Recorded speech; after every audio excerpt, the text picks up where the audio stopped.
He shot the last man first. That was the trick. In the mountains of Tennessee, when you were hunting a flock of wild turkeys, you never shot the one in front. You started with the one in the back, then the next one in the back, then the next.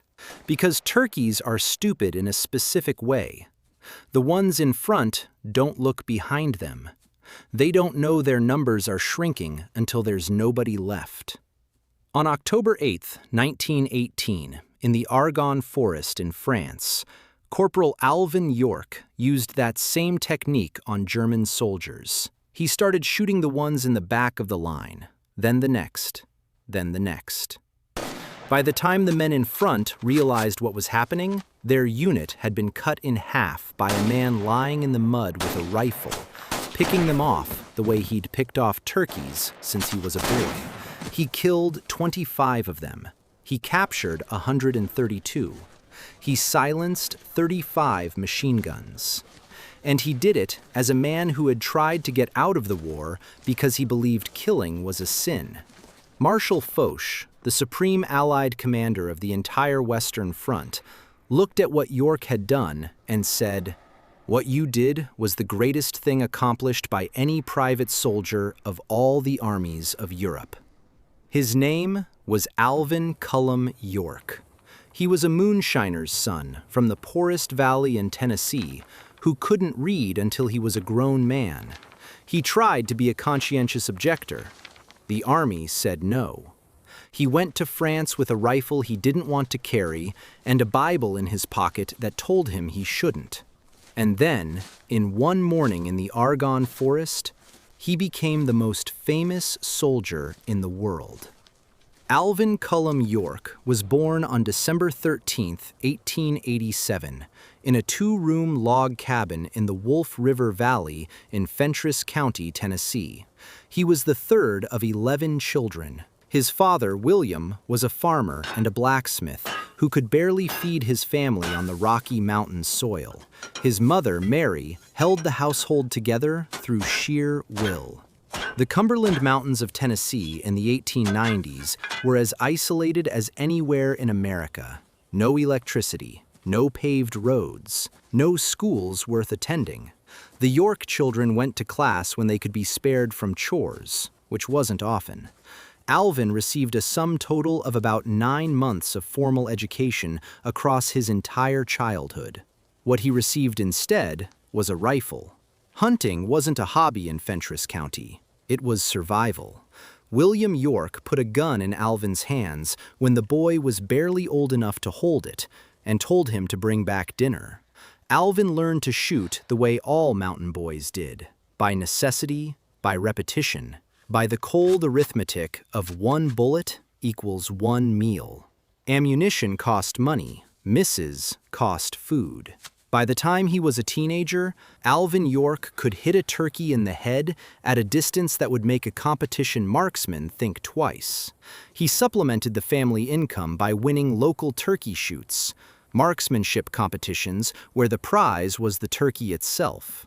He won so many that his reputation spread across the county. But Alvin York was not a good man. Not yet. His father died in 1911 when Alvin was 24.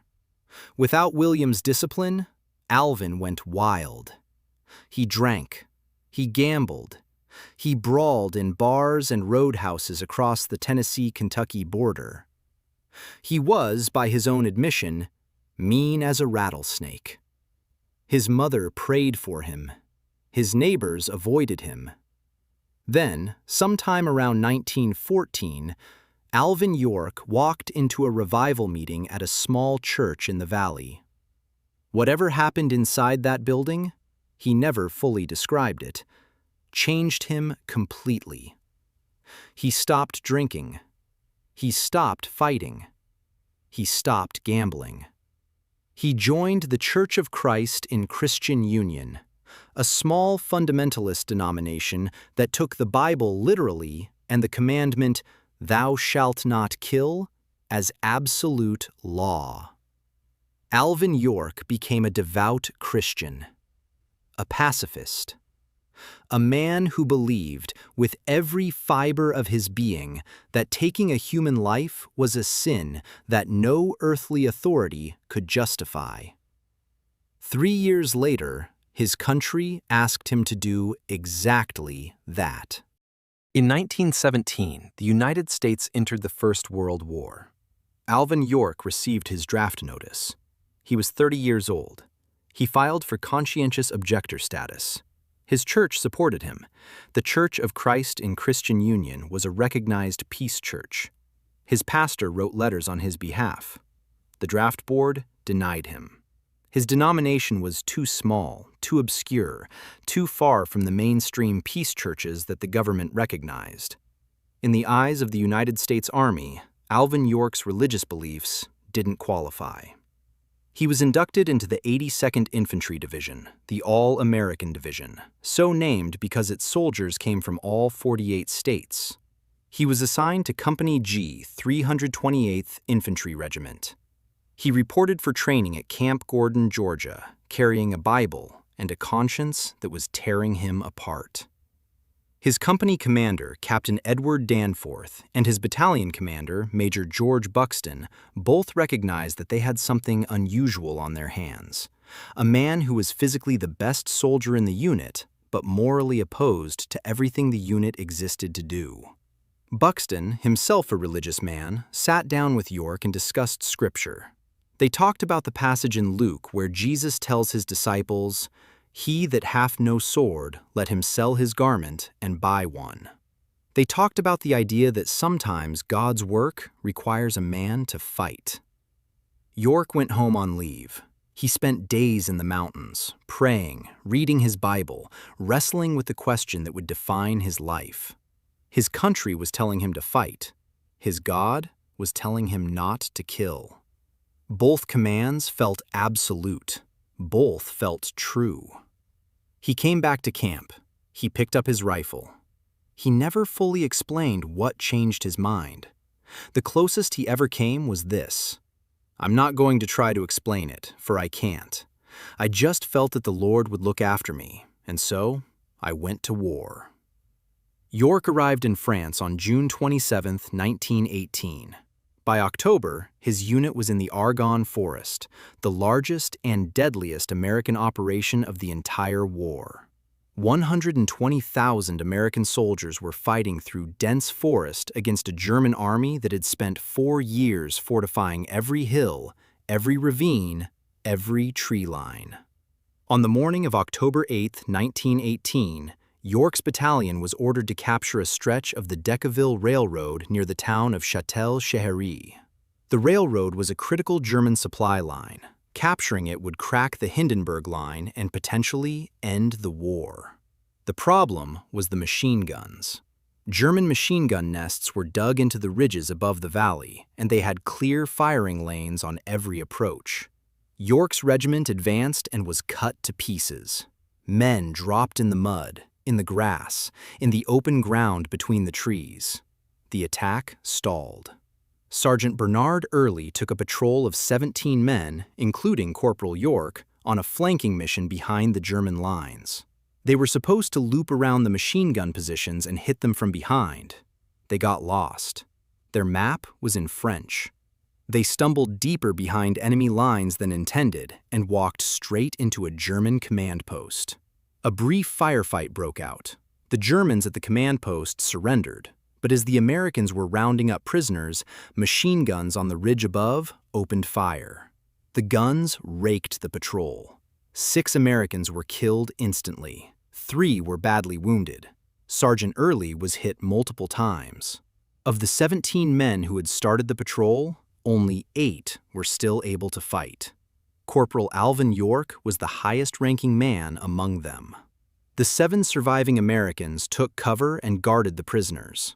York was alone in a position slightly ahead of them, exposed to the machine gun fire from the ridge. He had his M1917 Enfield rifle. He had his Colt .45 pistol, and he had 20 years of shooting turkeys in the mountains of Tennessee. He started firing. He picked off the German machine gunners one at a time.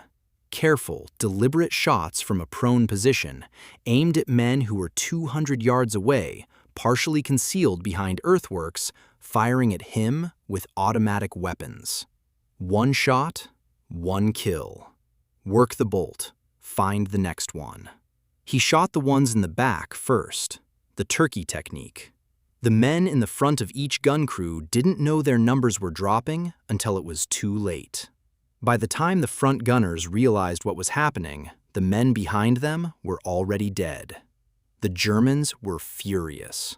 A lieutenant gathered 6 men and led a bayonet charge directly at York's position. 6 soldiers with fixed bayonets charging across open ground at a single man. York switched to his Colt .45 pistol, and here again he used the turkey technique. He shot the last man in the line first, then the 5th, then the 4th, working forward so the men in front wouldn't see their comrades falling behind them and break off the charge.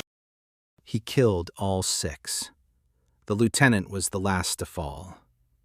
The German officer commanding the machine gun section, a major who had emptied his own pistol at York and missed every shot, looked at the carnage, looked at the quiet man from Tennessee who was reloading his weapons in the mud, and decided that he was dealing with something he couldn't defeat with bullets. He offered to surrender. In English. York accepted. The major ordered his remaining men to lay down their weapons. York and his 7 surviving Americans gathered the prisoners and began marching back toward Allied lines. Along the way, York forced the major to call out to other German positions they passed, ordering them to surrender as well. More Germans came out of their trenches, hands up. By the time Corporal Alvin York reached the American lines, he had 132 German prisoners walking in front of him. His brigade commander, Brigadier General Julian Lindsay, looked at the column of prisoners and said, "Well, York, I hear you have captured the whole German army." York replied, "No, sir. I got only 132. The story exploded. The New York Times called him the war's biggest hero. General John J. Pershing, commander of all American forces in Europe, called him the greatest civilian soldier of the war. Marshal Foch of France pinned the Croix de Guerre to his chest and made the statement about the greatest thing accomplished by any private soldier in all the armies of Europe. York was promoted to sergeant. He received the Medal of Honor, the French Croix de Guerre and Legion of Honor, the Italian Croce di Guerra, and the Montenegrin Silver Medal for bravery. They sent him home a national hero. Ticker tape parade in New York, the keys to the city. Offers from every direction, endorsement deals, speaking tours, corporate positions. Tennessee offered him a farm. New York offered him money. Hollywood offered him a movie. York turned almost everything down. He went home to Pall Mall. He married Gracie Williams, the girl he'd been courting before the war. He moved into a small house in the valley where he'd been born. And he did something that revealed more about his character than anything he'd done in the Argonne Forest. He used his fame to build a school. The children of Fentress County were growing up the way he had, with no education, no opportunity, no path out of the mountains. York founded the York Industrial Institute, later renamed the Alvin C. York Institute. He raised money. He lobbied politicians. He fought for roads to be built into the valley so that teachers and supplies could reach the children. The school still operates today as part of the Tennessee public school system. Alvin York was prouder of that school than he was of anything he did in France. When the Second World War came, York, now in his 50s, overweight and suffering from the early stages of what would become a long physical decline, tried to re-enlist. The army turned him down. He was too old, too heavy, and too famous to risk. Instead, he supported the war effort from home. He made speeches. He sold bonds. He gave his blessing to the 1941 film Sergeant York, starring Gary Cooper, on the condition that the profits would fund his school. Cooper won the Academy Award for Best Actor. The film was the highest-grossing movie of the year. York used the money to install indoor plumbing in his family farmhouse, the first plumbing the Yorks had ever had. In his final years, York's health deteriorated badly. He suffered strokes. He was confined to a wheelchair, then to his bed. The legend faded and the world moved on. He struggled financially. The government disability payments were modest and the medical bills were enormous. Alvin Cullum York died on September 2, 1964, at the age of 76, in Nashville, Tennessee. He was buried with full military honors at the Wolf River Cemetery in Pall Mall, the same valley where he'd been born in a log cabin, where he'd hunted turkeys as a boy, where he'd found God in a revival tent, and where he'd built a school for children who reminded him of himself. Every other story on this channel is about a man who knew he was a soldier. Alvin York is the only one who had to be convinced. A moonshiner's son who found religion. A pacifist who was told his beliefs didn't qualify. A man who went to war with a Bible in one pocket and a conscience that told him everything he was about to do was wrong. And then, in one morning in a forest in France, he used a trick he'd learned hunting turkeys in Tennessee to do the greatest thing any private soldier had ever done in the history of European warfare. He went home.